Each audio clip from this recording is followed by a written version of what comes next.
The crystal dome of the deepwater arena pulsed with bioluminescent light as Kenna circled her opponent. Her iridescent scales flickered in rhythm with the surrounding coral formations, a testament to her meridian heritage.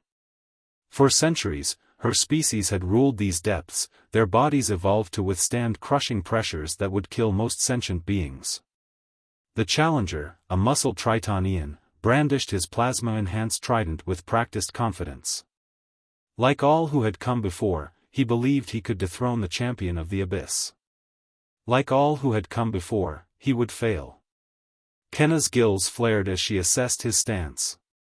27 victories had taught her patience. The crowd's excitement rippled through the water in subsonic waves, but she remained still, waiting. The Tritonian lunged, his weapon cutting through the water with deadly precision. But Kenna wasn't there. Using the water pressure itself as leverage, she had propelled herself upward, her specialized fins allowing her to pivot in ways that defied normal physics. The challenger's momentum carried him forward as she descended behind him, her ceremonial blade already in motion. The fight ended in seconds, another perfect victory for the undefeated champion. The crowd's vibrations reached a fever pitch, their celebration sending currents swirling through the arena. Kenna accepted their praise with practiced grace, but something felt hollow about this victory. They were all starting to feel hollow. The champion of the abyss remains undefeated. The announcer's voice resonated through the water. Who dares to challenge the might of the meridians? That's when the water's chemistry changed. Kenna sensed it before she saw it, a different kind of displacement, an alien presence. The crowd fell silent as a figure emerged from the visitor's entrance. A human. He wore what appeared to be a modified diving suit, but it was unlike any Kenna had seen before. It was sleek, almost organic in its design, conforming to his body like a second skin. No bulky oxygen tanks or pressure compensators were visible. The human moved through the water with unexpected grace, each motion calculated and efficient. I am Nathan Wells, representative of the Earth Diplomatic Corps, his voice carried clearly through the water, transmitted through some unseen technology. I request permission to participate in the tournament. The arena erupted in a mixture of amusement and outrage. Humans were newcomers to the galactic stage, barely a century into space travel. They were surface dwellers, their bodies laughably ill-equipped for the pressures of the deep. Even with their technology, no human had ever competed in the deepwater arena. Kenna found herself intrigued. There was something in the way he held himself, a quiet confidence that spoke of more than mere diplomatic bravado.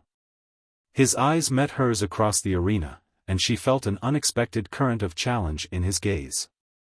You understand this is not a simulation, she projected her thoughts through the water. At these depths, even a small breach in your suit would be fatal. Nathan's response carried a hint of amusement. I understand the risks, champion. Do you understand yours? The crowd's vibrations turned hostile.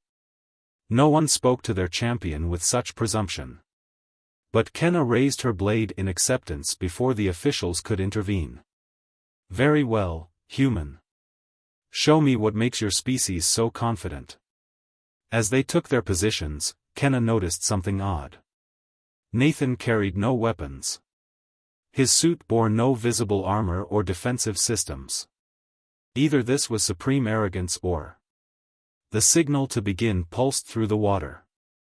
Kenna launched forward, her blade aimed at a non-lethal but decisive strike. Nathan didn't move. At the last possible moment, just as her blade should have connected, the water around him shifted. Kenna found herself carried past him by her own momentum, the water pressure she had trained with all her life somehow turned against her. She spun to face him, genuine surprise rippling through her scales. Humans didn't evolve to survive the depths, Nathan said calmly, still not taking any offensive stance. So we learned to understand them instead. Your people master pressure through strength. We master it through knowledge. For the first time in her fighting career, Kenna felt uncertainty. She launched a series of swift attacks, each one precisely calculated. Nathan avoided them all, not through superior speed or strength, but through what seemed like an impossible understanding of fluid dynamics. He was using the water itself, turning her own element against her. Impossible, she projected, her thoughts tinged with frustration. No surface dweller can comprehend the deep this way. That's humanity's greatest strength, Nathan replied, finally moving into an offensive stance. We don't accept impossible. We redefine it. The battle that followed would be talked about for generations. Every time Kenna thought she had him cornered, Nathan would manipulate the water pressure in ways that defied her understanding. It was like fighting the ocean itself. Her superior strength and speed meant nothing against his mastery of the environment. When it ended, Kenna found herself in an impossible position, caught in a vortex of her own making. The human had turned her every attack into part of an elaborate trap, using her power against her until she had no choice but to yield. The arena fell silent. For the first time in history, the champion of the abyss had been defeated. But as Kenna looked at her opponent, she didn't feel the shame of defeat. Instead, she felt something far more dangerous: curiosity. Nathan extended his hand in a human gesture of respect. Your people have mastered living in the depths, he said.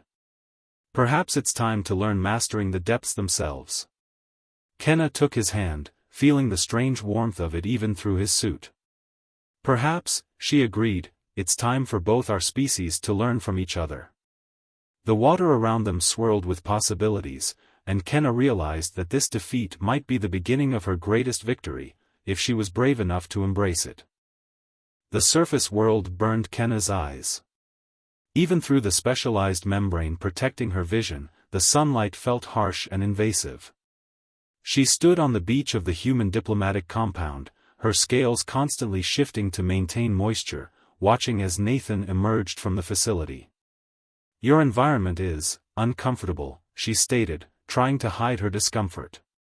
A week had passed since their encounter in the deepwater arena, and curiosity had driven her to accept his offer of exchange training.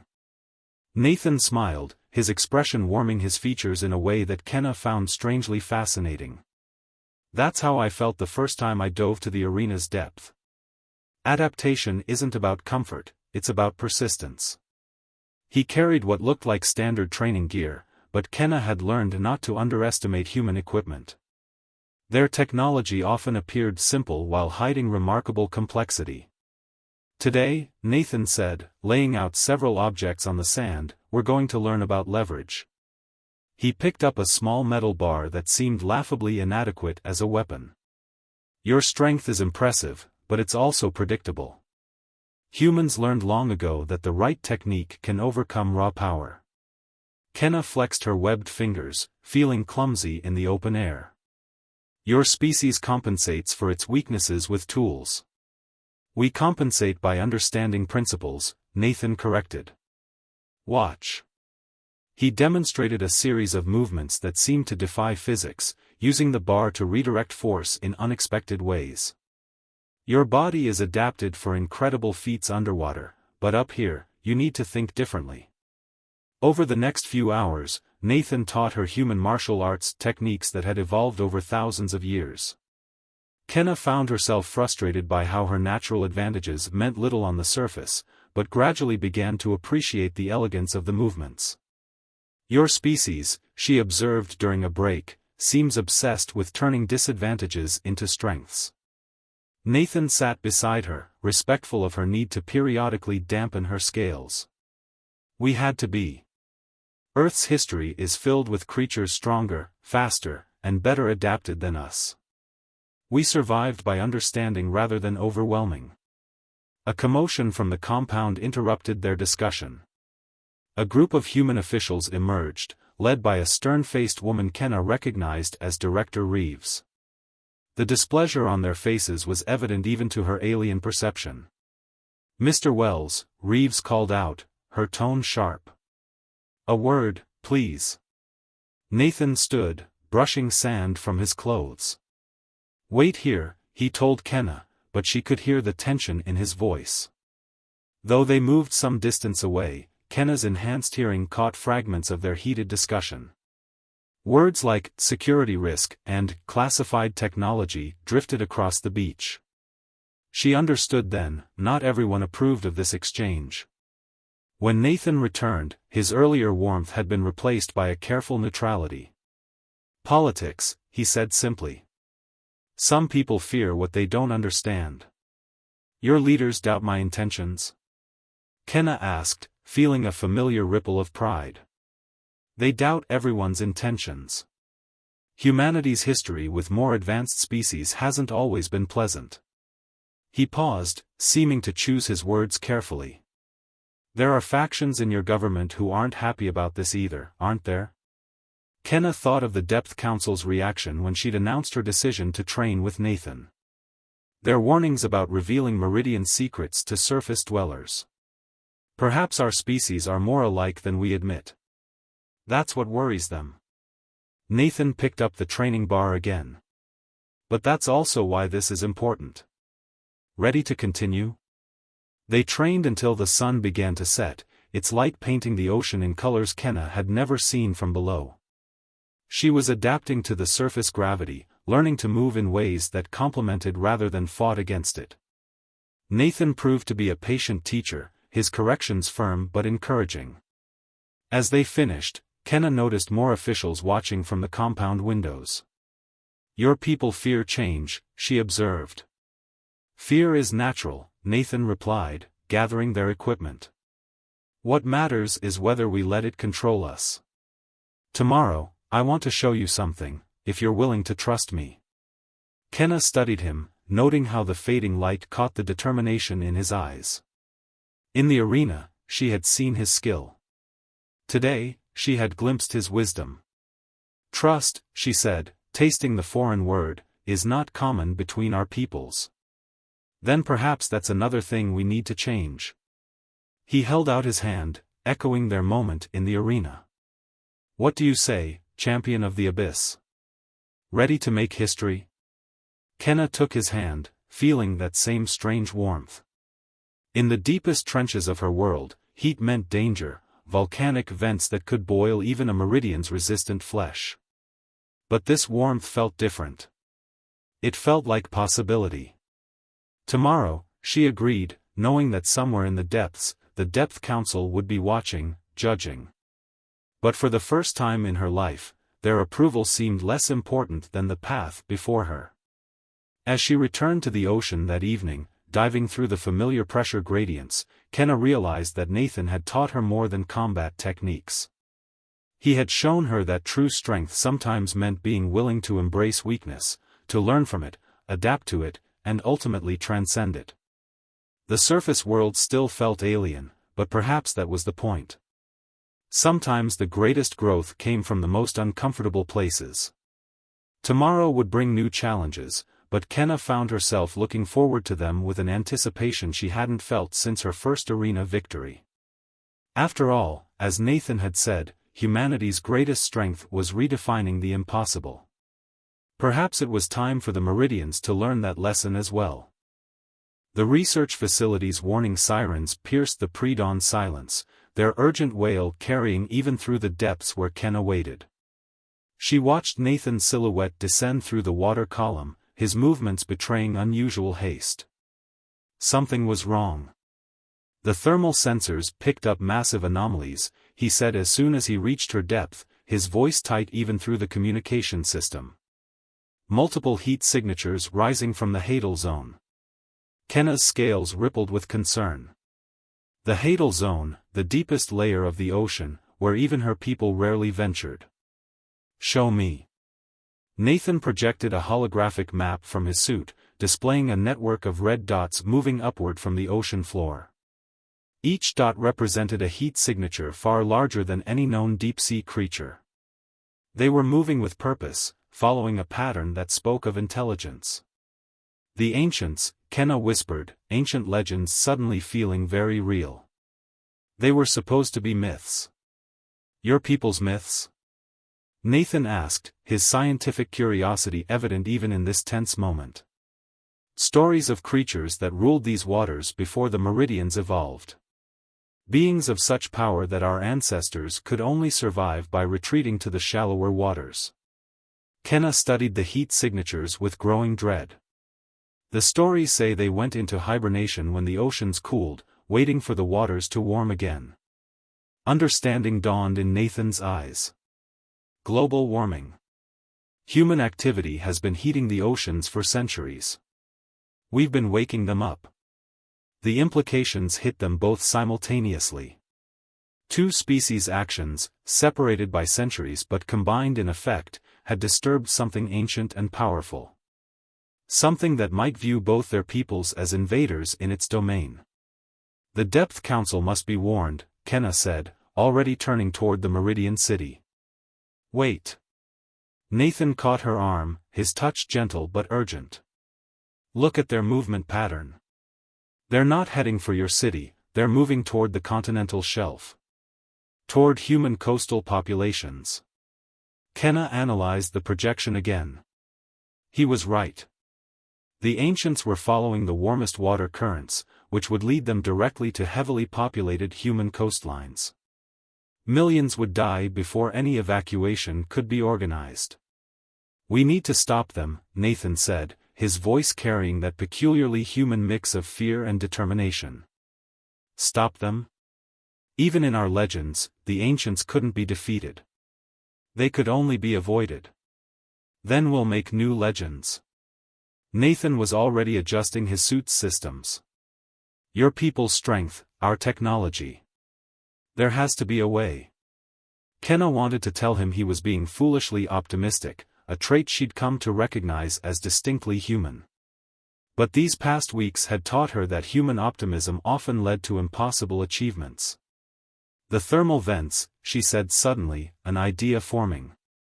The ancients are drawn to heat. If we could trigger enough volcanic activity along their path, we could redirect them, Nathan finished, catching on quickly. But the pressure at those depths would crush your suits. Kenna nodded. But not me. I can reach the vents. Not alone, Nathan countered. The charges needed to trigger that kind of eruption would be too heavy for one person to carry and place quickly enough. He tapped his suit's controls, bringing up new schematics. But I've been working on something. A modification to this suit, using principles we learned from studying your biology. Kenna recognized elements of meridian pressure adaptation technology in the designs. Your superiors approve this? Nathan's slight smile told her everything. Sometimes it's easier to ask forgiveness than permission. The prototype's untested, but we're out of options. Kenna understood the risk he was taking. If the suit failed at those depths, death would be instantaneous. They spent the next hour preparing, loading specialized charges into underwater sleds while Nathan made final adjustments to his prototype suit. The heat signatures continued their inexorable rise from the abyss. The pressure at that depth, Kenna said as they prepared to descend, it changes you. Even my people feel it. Are you sure about this? Nathan sealed his helmet, the enhanced suit humming to life around him. No. But that's never stopped humanity before. He paused, then added more softly, whatever happens, I'm glad you were the one who showed us we still had more to learn. The descent was like nothing Kenna had experienced before. Even for a meridian, the pressure at these depths was intense, a constant reminder that they were entering a realm where life was never meant to thrive. She watched Nathan carefully, ready to abort if his suit showed any signs of failing, but the modifications held. They found the first ancient rising through the twilight zone, its bioluminescent patterns telling a story of age beyond comprehension. Its massive form made Kenna feel like a minnow, all her champion's strength suddenly insignificant. Remember, Nathan's voice came through their private channel, steady despite the view before them, we don't have to defeat them. We just have to be smarter than them. Working together, they began placing charges along the thermal vents, each one calculated to trigger a sequence of eruptions. The ancients followed heat, they would create a path too tempting to resist, leading away from populated areas. As they placed the final charges, one of the ancients turned toward them, its ancient eyes fixing upon their position. In that moment, Kenna felt the weight of evolutionary time. Her species was young, humanity younger still, and here they were, daring to redirect the course of beings that had ruled these waters when her ancestors were still learning to swim. Now, she said, and Nathan triggered the charges. The ocean floor erupted in a carefully orchestrated sequence of thermal explosions. The ancients paused in their ascent, their primitive brains drawn to the sudden sources of heat. Slowly, majestically, they began to turn, following the new thermal currents away from both human and meridian civilization. As they watched the massive forms disappear into the darkness, Kenna realized something had changed. Not just between her and Nathan, but between their species. They had faced an ancient power together and succeeded not through strength or technology alone, but through cooperation. Think they'll stay down there? Nathan asked as they began their ascent. No, Kenna replied honestly. But next time, we'll be ready. Together. The water around them was already beginning to cool, but Kenna felt a different kind of warmth, the kind that came from knowing that sometimes the greatest victories weren't won through combat, but through understanding. The ancients might have ruled these waters once, but the future belonged to those who could adapt, learn, and grow. Together, they rose through the depths, carrying with them a story that would change both their worlds. The Depth Council's chamber was eerily silent as Kenna stood before them, her scales dulled from exhaustion. The 7 eldest of her people sat in their ceremonial pods, their expressions unreadable even to her experienced eyes. Above them, through the crystal dome, she could see human ships gathering at the surface, an emergency diplomatic fleet called by Director Reeves. You violated our most sacred laws, Elder Maris's voice resonated through the water. You shared classified meridian technology with a surface dweller. You accessed the forbidden depths without council permission. And now you tell us of ancient beings that threaten both our peoples? With respect, Elder, Kenna responded, keeping her tone measured, those beings would have reached populated waters within days. There wasn't time for deliberation. There is always time for wisdom, another elder cut in. Your human, friend, has corrupted your judgment. You were our champion, Kenna. You were meant to represent our strength, not reveal our vulnerabilities. The word stung, but Kenna stood her ground. True strength isn't about hiding vulnerabilities. It's about overcoming them. Nathan showed me that. Above them, a subtle vibration rippled through the water, the humans were launching submersible craft. Kenna knew Nathan would be facing his own tribunal. Director Reeves had been explicit about the consequences of unauthorized technology sharing. Speaking of the human, Elder Maris leaned forward, her ancient eyes gleaming, explain the real reason you broke our laws. We've observed your interactions. The way you look at him. Kenna's scales flickered involuntarily, betraying her emotion before she could suppress it. My feelings are irrelevant. What matters is that we proved our species can work together. The ancients aren't gone, they're just diverted. When they return, we'll need that cooperation. If they return, a younger elder interjected, we will handle them as we have handled all threats, through our own strength. Our own strength wasn't enough. Kenna's composure finally cracked. Can't you see? The world is changing. The oceans are warming. New threats are rising from the depths. We can face them alone and fail, or together and survive. A commotion at the chamber's entrance interrupted the debate. A human diplomatic submersible had docked, ignoring all standard protocols. Nathan emerged, still wearing his modified suit, followed by several angry Meridian guards. Forgive the intrusion, he said, his voice carrying that quiet confidence that had first intrigued Kenna. But there's something you need to see. Before anyone could stop him, he activated a holographic projection in the center of the chamber. It showed thermal readings from the deep ocean trenches, new heat signatures, different from the ancients but equally alarming. The ancients weren't alone down there, Nathan explained. Their movement triggered something else. Something that's been dormant even longer. And it's heading straight for this city. The council chamber erupted in overlapping voices, but Kenna's focus remained on the thermal readings. The pattern was familiar, she'd seen something similar in ancient cave drawings during her training years. The hollow ones, she whispered, ancient legends clicking into place. The stories say they hunted the ancients. That's why the ancients went into hibernation. And now we've woken both predator and prey, Nathan nodded. The hollow ones follow the ancients' bioluminescent trails. They'll pass through every populated zone on their way, including this city. Elder Maris's voice cut through the chaos. And what would you have us do, human? Trust our survival to your untested technology? No, Nathan replied, moving to stand beside Kenna. I'm suggesting we trust each other. My people have ships on the surface with experimental sonic weapons. Your people understand deep-sea currents better than anyone.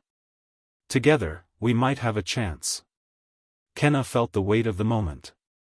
Everything, her training with Nathan, their mission to the depths, even her growing feelings for him, had led to this choice. The ancients taught us that strength alone isn't enough, she addressed the council. The hollow ones will teach us that technology alone isn't either. But together. She reached out, taking Nathan's hand in front of everyone. The gesture sent ripples of shock through the chamber, but she didn't care anymore. Some boundaries needed to be broken. Together, Nathan squeezed her hand, his warmth reaching her even through his suit. We can rewrite those ancient stories. Elder Maris studied them for a long moment, her ancient wisdom warring with centuries of tradition.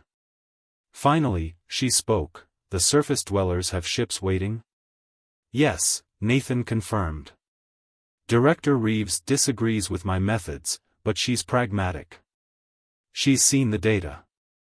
The ships are ready. Then we have little choice, the elder sighed. But know this, if we survive, there will be consequences for these violations of tradition. With respect, Elder, Kenna replied, still holding Nathan's hand, if we survive, tradition will have already changed. As they left the chamber to begin preparations, Kenna felt Nathan's questioning gaze. The hollow ones, he said quietly. They're worse than the ancients, aren't they? The legends say they don't just kill, she confirmed. They consume. Drain all life energy from their victims. Even the ancients feared them. Then we'll just have to prove stronger than the ancients, Nathan smiled, but she could hear the tension in his voice. Ready to make some more impossible history? Kenna looked at him, this human who had changed everything she thought she knew about strength. With you? Always. Above them, the surface ships began moving into position. Below, the hollow ones continued their relentless advance. And in between, two people from different worlds prepared to prove that the greatest power comes not from strength or technology, but from the courage to break with tradition and trust in something new.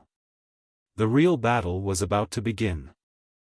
The ocean burned with bioluminescence, but not the gentle glow of surface creatures. This was ancient light, cold and hungry, rising from the depths like a forgotten nightmare. Kenna watched from the command center of the human flagship as the hollow ones approached, their massive forms distorting the water around them.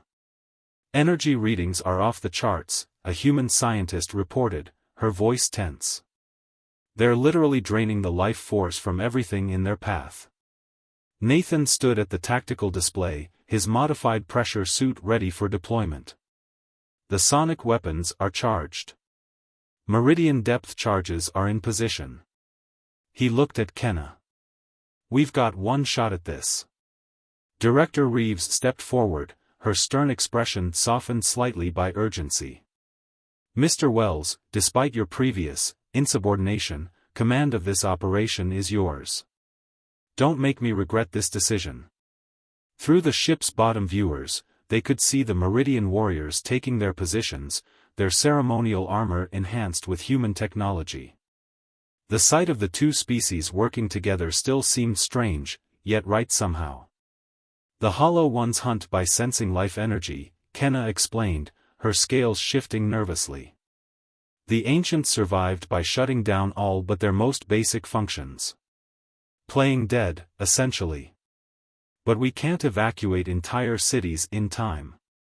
So we give them something else to hunt, Nathan nodded. Something too tempting to resist. The plan was audacious, combining Meridian biological knowledge with human technological innovation. They had created massive energy emitters, designed to mimic the biological signature of the ancients. If it worked, they could lead the Hollow Ones away from populated areas. If it failed. First wave approaching, someone called out. The water outside the ship darkened as the creatures drew near. They were unlike anything evolution had ever intended, massive forms that seemed to bend reality around them, their bodies radiating an anti-light that consumed rather than illuminated. Now! Nathan gave the signal. The energy emitters activated, creating a false trail of ancient biosignatures leading away from both human and Meridian populations. For a moment, nothing happened. Then the Hollow Ones paused, their hungry attention drawn to the new energy source. They're turning, Kenna breathed. It's working. But victory had come too easily. One of the Hollow Ones suddenly changed direction, moving toward the ship with frightening speed. It had sensed the deception. Launch depth charges. Nathan ordered, but Kenna could see it wouldn't be enough. The creature was too close, too powerful. The suit modifications, she said suddenly, turning to Nathan. They weren't just for pressure resistance, were they? He met her eyes, and she saw the answer there. The prototype was designed to channel energy. In theory, it could redirect the Hollow One's feeding process. But it's untested, and at these depths. It's suicide, Director Reeves cut in. I forbid it. But Kenna understood. She had seen this kind of determination in him before, in the arena when they first met. We'll do it together, she said. My biology, your technology. The way it was meant to be. Before anyone could stop them, they were in the airlock. The water rushed in around them as warnings blared through the ship's speakers. Outside, the Hollow One loomed closer, its ancient hunger reaching for them. The suit will protect us for maybe 30 seconds, Nathan said as they swam out to meet the creature. After that, we make history, Kenna finished, taking his hand. Their fingers intertwined as they faced the approaching monster together. The Hollow One struck with impossible speed, its energy-draining field enveloping them. Kenna felt the cold immediately, an ancient hunger trying to devour her very essence. But Nathan's suit hummed to life, channeling the creature's own energy through their joined hands and back at it. For a moment, they were suspended in a perfect balance of power, human technology and Meridian biology working in harmony to contain a force of nature. The water around them began to glow, not with the cold light of the Hollow Ones, but with something new, something that spoke of future possibilities rather than ancient terrors. The creature recoiled, confused by the resistance. In that moment, the combined Meridian and human forces struck. Sonic weapons and depth charges detonated in a carefully orchestrated sequence, hurting the Hollow Ones toward the energy emitters and away from populated waters. When it was over, when the ancient hunters had been driven back to the deepest trenches, Kenna and Nathan floated in the now quiet waters, still holding hands. Your suit, she said softly. It shouldn't have worked that well. It didn't, he replied, and she could hear the pain he was trying to hide. But sometimes the impossible just needs a little help. They returned to a changed world.